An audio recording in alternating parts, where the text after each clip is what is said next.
Everyday Superpower, where we talk body language, relationships, human dynamics, game, and everything in between. This isn't the first time I've spoken about this one, but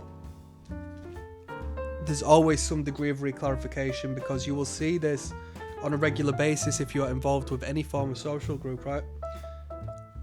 And I'm gonna portray it in a way that starts off like this.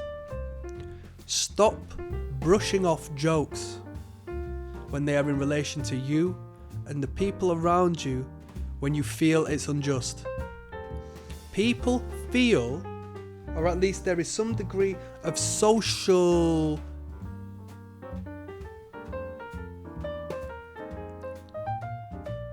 leeway that is given towards actions and words that are put forward given they are guised as a joke. Do you know when a comedian goes on stage, he cracks jokes but he makes sense? People laugh because the jokes are relatable, but they're put forward in a fashion as to what people find humorous. So when people say stuff to you, remove the comedy factor or the way you're supposed to take it and listen to the words they're saying. They have never been more truthful towards you, towards them, towards anyone. When someone comes towards you and says, "Alright, you big blah-de blah-de blah," just listen to them. And instead of just shrugging it off going, "Ah, blah, blah, blah," listen to the words they're saying, because that's the words they've thought and said and put forward to you in a way which, if it was blunt, would come across quite offensive or magnify the statement that is made to an uncomfortable degree. That's not to say you have to be soft and, sensitive to people. Just hear what they're saying. Hear what they're saying. Yeah? When somebody says, "Oh, you're an idiot for that, I'll call the police on you one day for doing that," When somebody's up to no good, pay attention. They've just told you. They've disguised it as a joke, but they've shown that it's in their character and nature, and you can think, "Oh, they'll never do that, blah, blah." Yeah. But they've said it. They've thought about it to say it. Do you see where I'm coming from? "Oh, it's just a joke." No, the brain has conjured up that idea. When they have seen that and identified that, the first thing that's come to their mind is, "I'm going to grass on them," and then they've put it out there as a joke.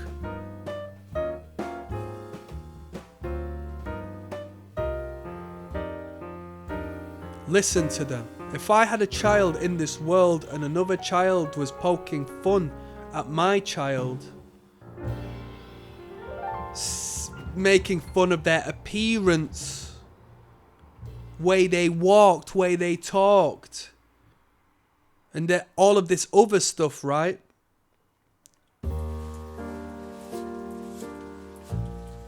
I would say, tell them to shut up. That's personal.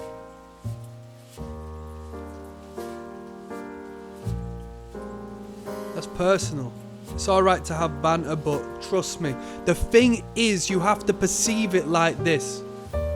Would that same person crack a joke at the expense of their boss? Their regional manager, the CEO of the company, the business partner who holds the strings on the company? Would they risk doing that? There's always a hierarchy as to who says what to who and how they say it. Let's say you're on an even playing field, yeah? The person who feels like he can get off in poking away at that other man without getting some degree of response, he will continue doing it because he knows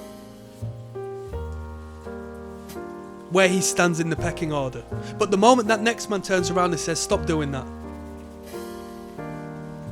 that reality shifts the situation. When you take a joke and respond to it in a realistic manner, saying, "Don't laugh about that," then it's different, because you hear the words and you hear the reality, what that person is trying to say.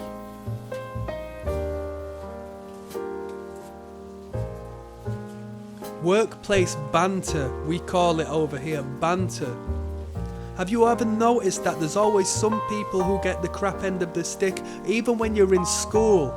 and we're all kids, there was a social dynamic and hierarchy where the kid who didn't fight back and the kid who no one respected, but at that time we weren't aware of the concept of respecting each other. It was the natural animalistic way to behave.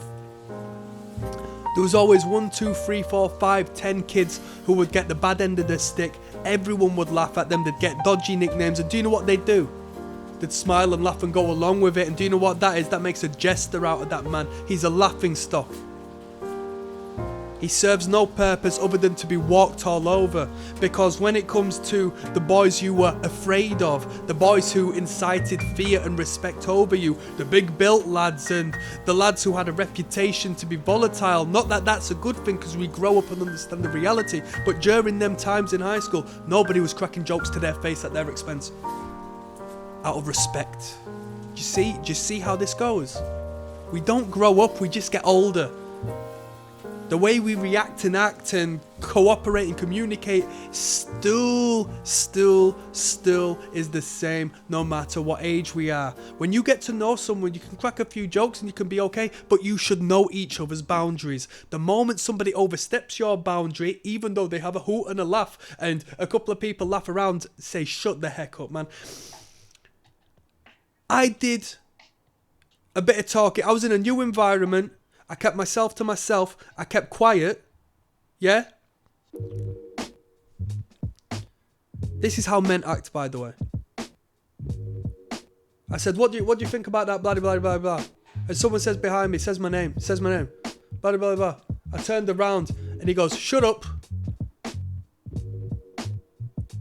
You can see how people would find that funny, right? You heard a couple of sniggers, a couple of laughs and all that. Mostly down to the fact that people knew who I was and knew that that was a test.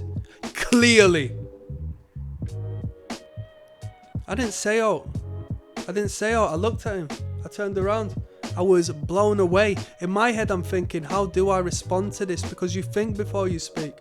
And I just looked over, and the way he acknowledged that I did not laugh in response, I did not submit in response, I got an apology in front of the people he thought he would pipe down. Now he looks stupid for being so rude, because that was the reality. It's not a joke. We don't speak to people like that.